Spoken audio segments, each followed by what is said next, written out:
que la paix, dans la mesure du possible, soit sur chacun d'entre vous.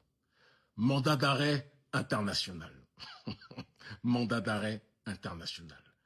Quelle erreur stratégique, monumentale et fondamentale du camp néocolonial, qui, encore une fois, a visiblement quelques coups de retard, pensant naïvement que leur mandat d'arrêt aura une incidence sur ma personne, comme si nous n'avions pas déjà pris, depuis un certain temps, nos précautions dans ce combat géopolitique que nous menons contre les esclaves dociles de la plantation néocoloniale, néolibérale. Alors, il est important déjà de contextualiser la situation, sans quoi personne ne comprendra de quoi il en retourne. Je suis issu d'un pays qui se nomme le Bénin. Pays qui, depuis 2016, a été pris en otage par un prédateur économique absolu, qui dirigeait déjà économiquement le pays depuis très longtemps, car il s'était accaparé toutes les ressources de l'État, pendant que la majorité de la population vivait déjà dans des difficultés. Quand il a accédé au pouvoir, il est rentré dans une démarche de vendetta. N'oubliez pas que lui-même avait subi et vécu un mandat d'arrêt international en octobre 2012 pour tentative de coup d'État contre le président de l'époque, Yahya Boni, d'accord, et tentative d'empoisonnement et d'assassinat contre ce même président. Quand il est arrivé au pouvoir en 2016, Patrice Talon est rentré dans une vendetta politique et dans une accentuation du processus de spoliation des ressources de l'État, de prédation économique absolue, d'injustice sociale qu'il a érigée en religion, d'exclusion systématique de toute force d'opposition des scrutins majeurs aux élections. Au présidentiel, depuis que Talon a pris le pouvoir, il n'a jamais accepté que l'opposition puisse se présenter. C'est très important que l'on puisse quand même le rappeler. Patrice Talon a fait assassiner en 2019 et 2021 des centaines, plusieurs centaines de Béninois qui ne demandaient qu'une chose, le droit de pouvoir voter pour qui ils voulaient et non pas pour des candidats que le président Talon leur imposait. Parce que le peuple béninois souffre dans cette injustice sociale. Alors Talon, un petit peu comme le dirigeant d'une boîte, c'est d'ailleurs comme ça qu'il fonctionne avec son pays, c'est quelqu'un qui présente une belle vitrine à l'extérieur, pendant qu'à l'intérieur, il persécute ses employés. Un petit peu comme les employés des grandes multinationales occidentales, qui sont souvent des Philippins, ou des Africains, ou des gens qui vivent dans une précarité extrême, et à l'extérieur, on vous vend des beaux produits, on vous dit que tout va bien. C'est exactement la même chose avec le Bénin. Il ne vit pas et il ne considère pas, il ne dirige pas le Bénin comme un président qui protège ses concitoyens. Il dirige le Bénin en voyant la population comme ses sujets, d'accord, ses soumis, qui doivent faire ce qu'il dit, se taire, sans quoi ils seront assassinés ou incarcérés en masse, comme c'est le cas depuis sa prise de pouvoir, ou poussés à l'exil. C'est la réalité des faits, et vous et moi le savons. Talon, en plus de tout ce que je viens d'énoncer, a fait récemment un coup d'État constitutionnel.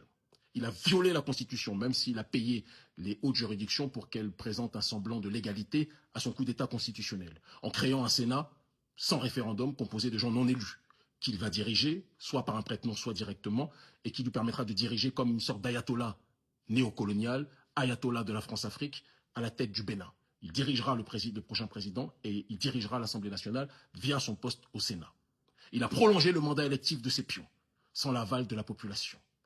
Et il accentue le processus plus que jamais d'injustice sociale en étant désormais dans une logique de, comment dirais-je, d'expression ostentatoire de leur richesse pendant que la majorité de la population vit dans la précarité économique, la précarité sociale et la précarité politique. Il a interdit les manifestations de la population. Plus de manifestations syndicales ne sont autorisées, sauf quelques-unes par exception si elles sont dirigées par des gens du camp Talon. Et vous pensez que quand vous agissez de cette façon, depuis bientôt 10 ans, qu'est-ce qui va se passer au sein de la population? Il y a un proverbe qui dit que celui qui engendre un coup d'État constitutionnel connaîtra en récolte un coup d'État militaire. C'est exactement ce qui s'est passé le 7 décembre. Vous avez poussé, président Talon, le bouchon beaucoup trop loin. Parce que vous pensez que comme vous terrorisez beaucoup de Béninois, tous les Béninois allaient se taire. Mais non. On l'a vu dans les groupes WhatsApp. Utilisation record de WhatsApp le matin 7 décembre du coup d'État. La majorité des Béninois pleuraient à chaudes larmes de joie, et vous le savez, du coup d'État qu'ils pensaient réussir. Et lorsque Emmanuel Macron vous a sauvé en vous tirant par le caleçon, votre maître, ce même Macron que nous combattons, que nous avons réussi à chasser de différents endroits et que nous chasserons du Bénin prochainement, c'est une promesse que je vous fais en même temps qu'on vous chassera vous, ce Macron, en vous sauvant, a fait en sorte que justement l'opération de restauration de l'État qui a été opérée par le militaire, le colonel Tigri, a échoué. Mais je vous l'ai dit lors de ma dernière allocution, que si vous ne vous remettez pas en question, si vous ne rentrez pas dans une logique d'introspection, si vous ne convoquez pas des assises nationales, parce que quand tant de gens dans votre pays sont en colère vis-à-vis de vous, on arrive à vous haïr face à l'injustice sociale qui est devenue une religion que vous appliquez au Bénin. L'injustice sociale, tous les privilèges pour votre petite caste qui vit la vie de rêve au Bénin, à Cotonou, qui vit une vie de Miami, comme ils aiment le dire dans les réseaux sociaux, pendant que la majorité de la population, elle, n'arrive pas à joindre les deux bouts. Vous parlez tout le temps de croissance à l'extérieur. Oui, il y a une croissance, entre guillemets, économique, via différents truquements que le professeur Mamadou Koulibaly explique très bien en ce qui vous concerne. Mais cette croissance économique bénéficie à qui?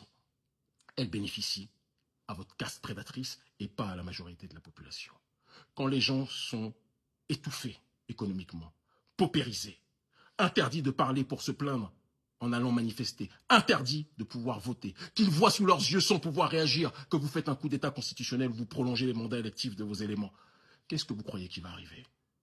Je le dis et je le répète, ce qui s'est passé, je l'ai félicité, parce que quand quelqu'un fait un coup d'État constitutionnel, je me donne le droit de féliciter ceux qui vont empêcher ce coup d'État constitutionnel. Je le dis avec froideur.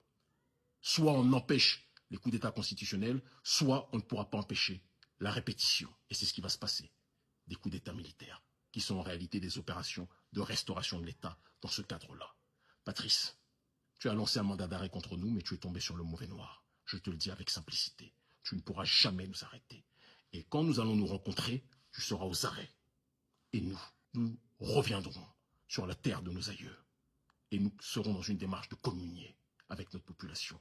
Enregistre bien ce que je dis, parce que c'est ce qui va se dérouler. Tu es tombé sur le mauvais noir, Patrice. Tu es l'esclave docile de la plantation néocoloniale et néolibérale. Je suis un des esclaves rebelles de cette plantation néocoloniale, de cette plantation néolibérale. Macron claque des doigts et vous fait ce qu'il veut. Et c'est pour ça qu'en retour, quand vous êtes en danger, ils viennent vous sauver. Mais ton maître ne pourra pas te sauver éternellement. C'est une question de souveraineté, Patrice. Nous n'avons aucun maître. Aucun. Si ce n'est Dieu. Ce combat, on va le mener jusqu'au bout. Et vous ne pourrez pas nous stopper. Par amour de notre peuple, en l'honneur de nos aïeux méritants, et par soumission à la rectitude, à la justice, dimension dans laquelle nous sommes installés depuis longtemps. Nous irons au bout de ce combat. Et tu ne pourras pas nous stopper. Le Bénin libre ou la mort, nous vaincrons. L'Afrique libre ou la mort, nous vaincrons. Il y avait les esclaves rebelles. Il y a les esclaves rebelles aujourd'hui. Il y avait les esclaves dociles hier. Il y a les esclaves dociles comme toi aujourd'hui. Nous verrons, à la fin, qui va gagner ce combat. À très vite.